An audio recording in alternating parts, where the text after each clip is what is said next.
Ce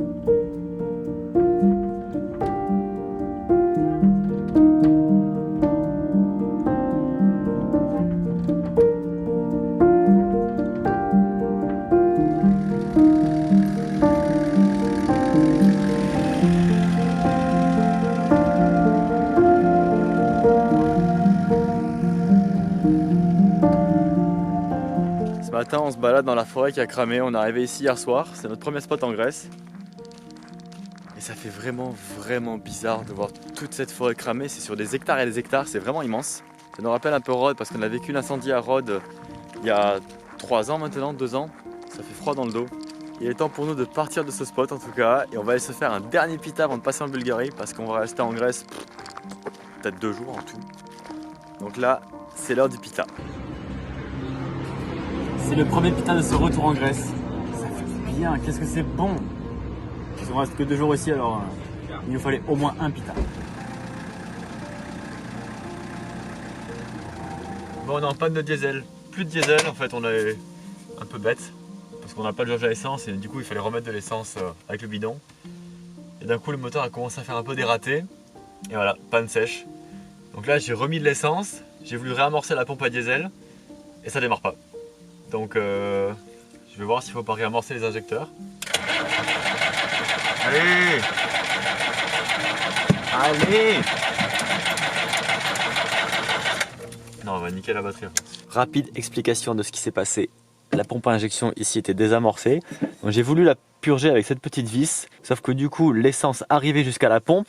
Mais après, il y avait déjà de l'air dans tout le circuit que vous voyez là-haut. Le circuit qui amène aux injecteurs. Et donc j'ai dû enlever une durite pour que, après que la pompe à injection fonctionne, elle fasse circuler l'air et le diesel jusqu'ici, que ça chasse l'air et le diesel. Au début, cet injecteur ne sera pas alimenté, donc c'est pas très grave. Il tournera sur 3 injecteurs. Et une fois que le diesel est bien arrivé là, clac, tu rebranches. Et ça fait arriver le diesel. Et après, ça tourne sur 4 injecteurs et ça marche nickel. Donc voilà, la panne est terminée. C'était un peu stressant parce que ça nous était jamais arrivé ce genre de panne. J'avais déjà démonté le circuit de refroidissement. J'avoue que les circuits diesel, c'est autre chose quand même. Mais là, voilà, tout fonctionne et on va pouvoir continuer notre route. Yes! La date de notre retour en France se rapproche de plus en plus. Nous avons donc choisi de traverser la Bulgarie dans la journée afin de passer plus de temps en Roumanie et vraiment découvrir ce pays. Alors après une bonne nuit en pleine montagne, nous partons à la découverte d'un phénomène naturel plutôt rare. On est en direction de notre premier volcan de boue. Et bien sûr, on s'est garé n'importe où. Et on prend pas le bon chemin. Enfin, on prend pas de chemin du tout en fait. Donc on va voir où on arrive. En tout cas, c'est trop beau. On traverse des champs de ça. C'est super chouette. Et Shelby est trop content là, ça se voit. Il est heureux, ça nous fait plaisir de voir aussi heureux d'être dans la nature et de profiter à fond de ce moment.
Shelby!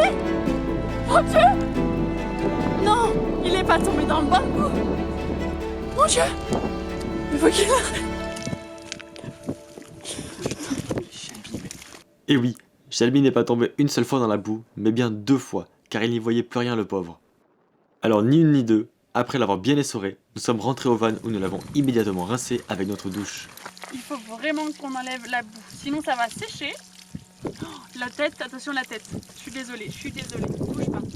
Ça part bien? Oui. Ah là là là là. Ça va, elle est pas très froide en fait. Hein. Sinon on se douche avec cette eau. Oh mon amour, je suis tellement désolée. Qu'est-ce qui t'a pris? Une fois que nous avions terminé de laver Shelby sous la douche, on a pu reprendre les pistes pour traverser les montagnes sous un magnifique coucher de soleil, et on a même pu trouver un spot parfait pour la nuit.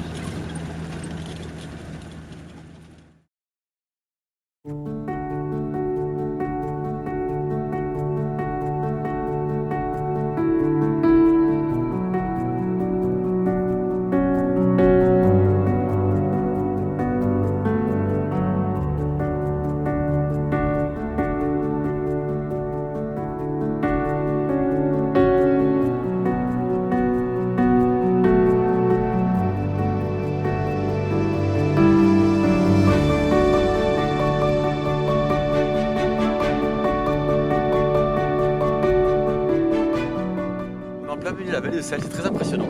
Il y a du sel vraiment partout. C'est une petite rivière très salée qui rend du coup la vallée comme ça. Et en fait, on a vu que c'est lié avec les volcans de boue parce que les volcans de boue sont créés à cause de couches de sel qui sont sous terre. Donc ça doit être une résurgence, je sais pas. Et le top du top, c'est quand même de visiter un pays pas touristique hors saison. Alors là, il n'y a personne. Là, on est tout seul dans la vallée. Je pense qu'on est tout seul dans la région en tant que touriste. Alors toute la vallée est blanche. Et je pense que ça sera encore mieux par drone.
Tellement adorable. T'es tellement beau, toi.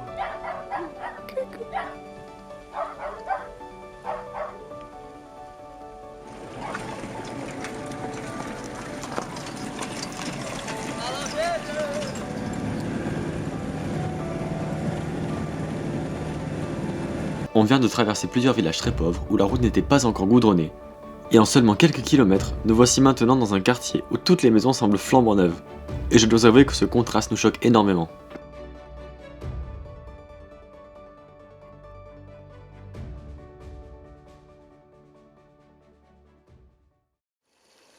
On a fait une panne sèche il n'y a pas très longtemps et on était bien content d'avoir le bidon d'essence. Donc là voilà, on est en montagne, il n'y a pas de station d'essence ici, donc j'en profite pour refaire le plein.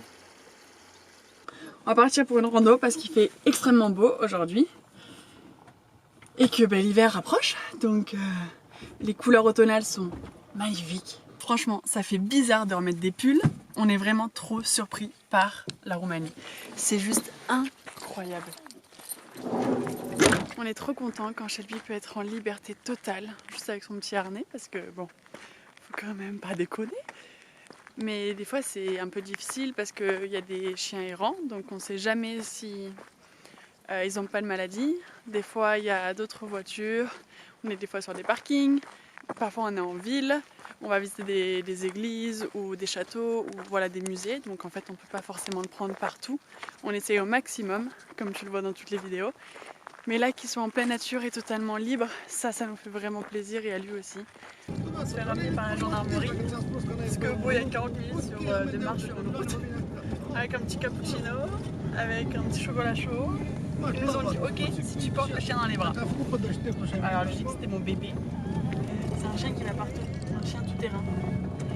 Dans les 4x4, dans les vannes, c'est un van lifer. Thank you so much. Thank you. Bye bye. Et voilà, on est bien arrivé au van. On est hyper content que la gendarmerie nous ait monté. En fait, on était en bas en train de boire un verre. La gendarmerie est arrivée et on s'est dit, attends, il y a quand même 1 heure de remontée. On n'a pas beaucoup de temps en fait parce qu'il fait vraiment très beau. Qu'aujourd'hui, on aimerait faire plusieurs randonnées, enfin 2. Et donc on s'est dit, à tous les coups, s'ils remontent, ce serait trop bien qu'ils puissent nous remonter. Parce que ça nous fait gagner quand même 1 heure dans la journée. Et donc on leur a demandé, au début ils ne comprenaient pas trop. Et après ils ont dit non, on peut pas, c'est pas possible. On était un peu dégoûtés, donc on a pris notre petit déjeuner en bas et tout. Et là on voit la gendarmerie qui revient. On vous embarque, vous prenez le chien sur les genoux et puis on y va. Donc on était hyper contents. Ça nous a fait économiser quand même 1 heure dans cette journée.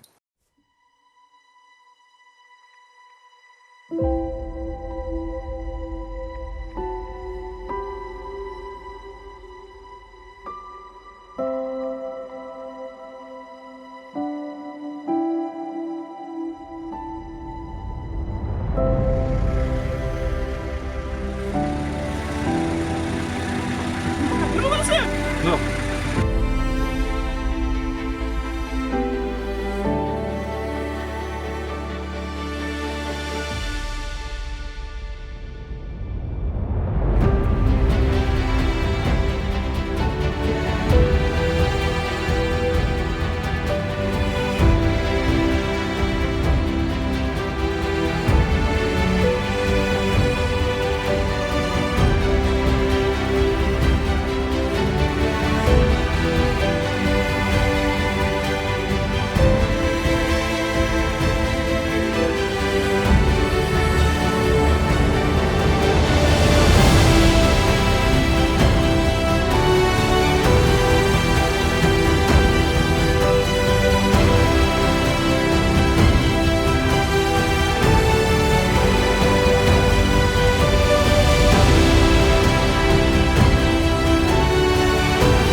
On vient d'arriver au Sphinx de Buseji, je sais pas comment on dit, je te l'écris juste là.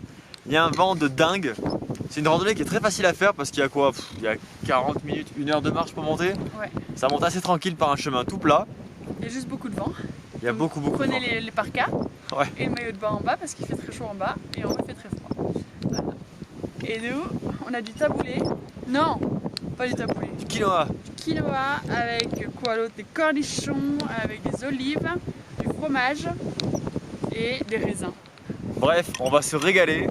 On te retrouve en bas. Après cette magnifique randonnée, nous voici à présent au château de Pélès et nous allons vous raconter son histoire. Le château a été construit entre 1873 et 1883 par le roi Carol Ier de Roumanie. Il est le premier château du monde à disposer d'une arrivée électrique grâce à une centrale électrique construite en amont de la rivière. Le chauffage est construit par un architecte tchèque qui recevra la médaille d'or du mérite de première classe par le roi lui-même.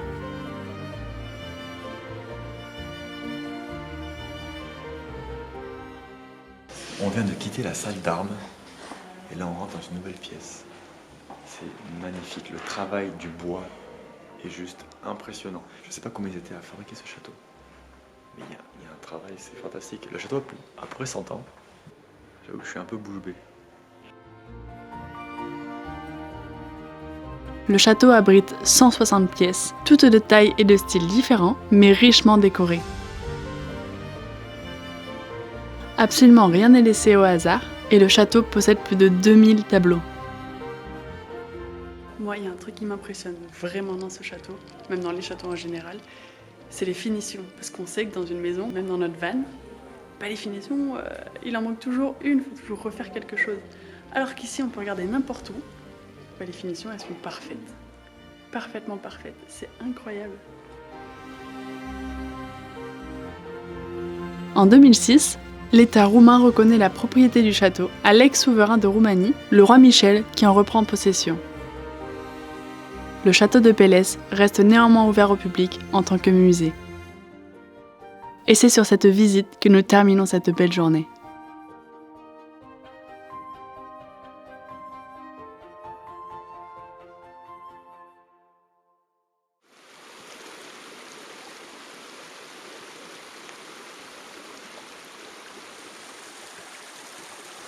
Ce matin, afin de continuer notre découverte de la Roumanie, nous voici à présent au canyon des 7 échelles, où honnêtement, il vaut mieux avoir le pied serein.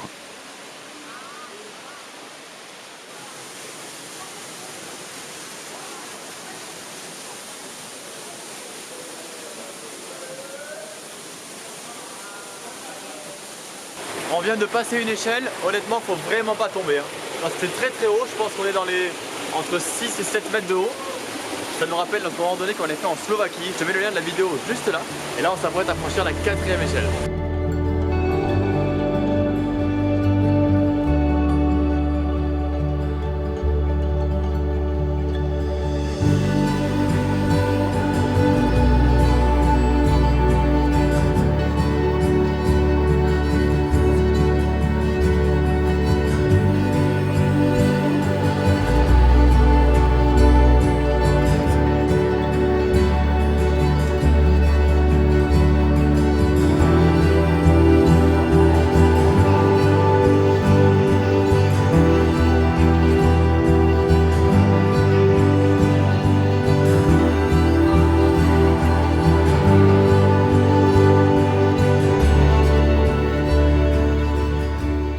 Parce que dans le voyage, on ne court pas du tout après la montre.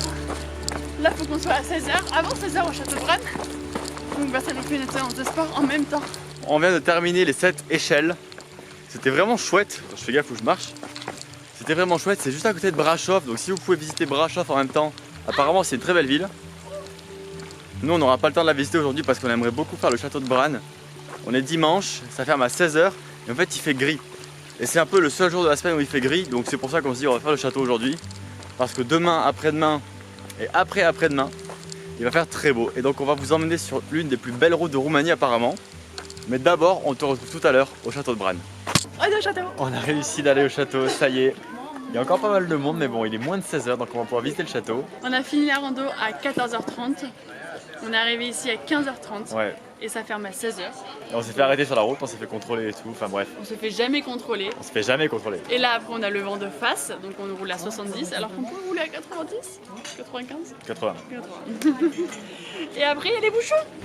Après les bouchons, bon en tout cas il faut vite qu'on aille visiter le château avant que ça ferme. Bien plus ancien que le château de Pélès, le château de Bran a été construit au XIIIe siècle en plein cœur de la Transylvanie, une région montagneuse du centre de la Roumanie. Surnommé le château de Dracula, il est associé, dans la mémoire collective, à Vlad III l'Empaleur, bien que ce soit entièrement faux. Son architecture est bien plus simple qu'au château de Pélès, mais ce qui fait sa particularité, c'est la salle des tortures, où nous avons découvert des machines toutes plus affreuses et inhumaines les unes que les autres.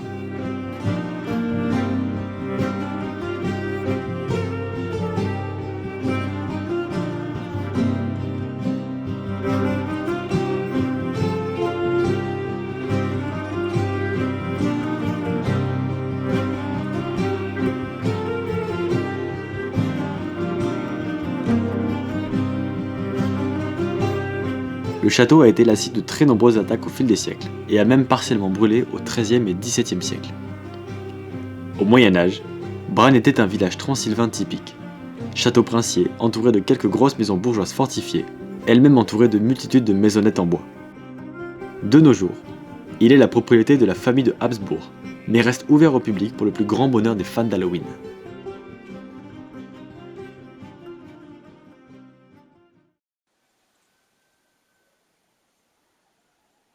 Il est 7h30 du matin, on vient de se réveiller, j'ai encore la tête bien endormie. On s'est posé dans un champ hier soir, on a pris une piste que la map nous suggérait pour arriver à un spot Park Fortnite. Mais il faut faire attention parce qu'on est passé par une piste vraiment cabossée. On va te la filmer tout à l'heure en redescendant. N'empêche qu'on est arrivé dans un champ absolument magnifique. On est tout seul. C'est incroyable, je parle doucement parce que Eva dort encore. J'ai vu un chevreuil ce matin qui était juste à côté du camion. Bon, maintenant que j'ai démarré la cheminée et que on voit que ça commence à fumer un petit peu, je pense que ça va faire partir les animaux parce qu'ils vont sentir la présence de l'homme. Et on est en plein milieu de la nature. Et c'est tellement agréable de se réveiller dans de telles conditions. On est le 23 octobre. Et honnêtement, il fait même pas froid. J'ai quand même fait un petit feu parce que en dessous de 17-18 degrés dans le camion, ça caille un peu. L'objectif du jour, c'est d'aller traverser toute la montagne par là. Je te mets le nom juste là. La route qui s'appelle comme ça, la Trans, je sais pas quoi. Apparemment, c'est une des plus belles routes de Roumanie, donc bien évidemment, on va te filmer tout ça.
S'arrêter au milieu de la route parce qu'on a des ours en face de nous.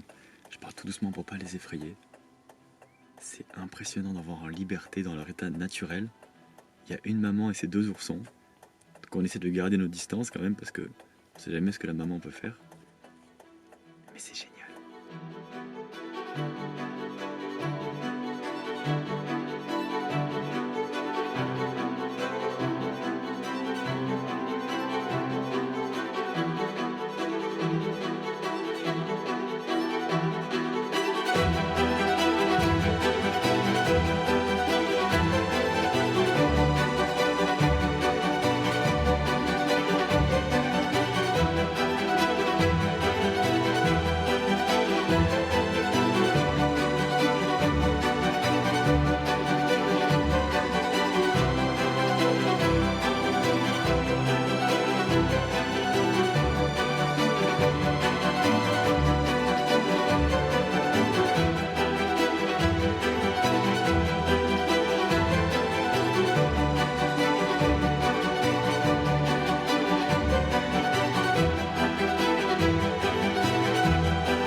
On vient encore d'en voir deux.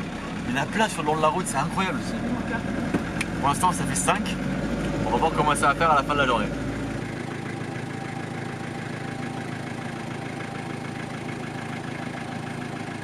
est au bar. Il est au bar. Il est au bar. Une bière, s'il vous plaît.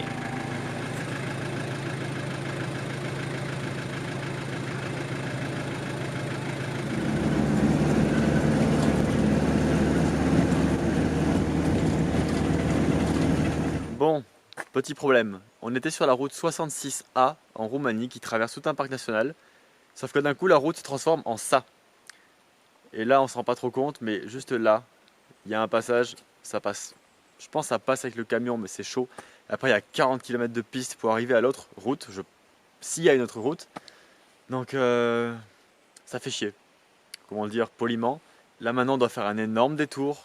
C'est vraiment pénible parce qu'en fait, le problème, c'est que sur la carte, tu vois, il y a la route 66A qui est jaune, comme les routes nationales, vraiment, où tu te dis, tu vois que ça tourne, c'est une route de montagne, tu te dis, mais ça passe et tout. Et sur la route, à aucun moment, il y a un panneau qui te dit, dans 20-30 km, il n'y a plus de route en fait, c'est plus possible. Donc bon, maintenant, c'est demi-tour. Après une pause bien méritée au bord de la rivière, un villageois nous a indiqué une piste forestière qui permet d'éviter le contournement de la montagne. Et vous commencez à nous connaître, nous y sommes allés. On va arriver à une sorte de prairie ou champ.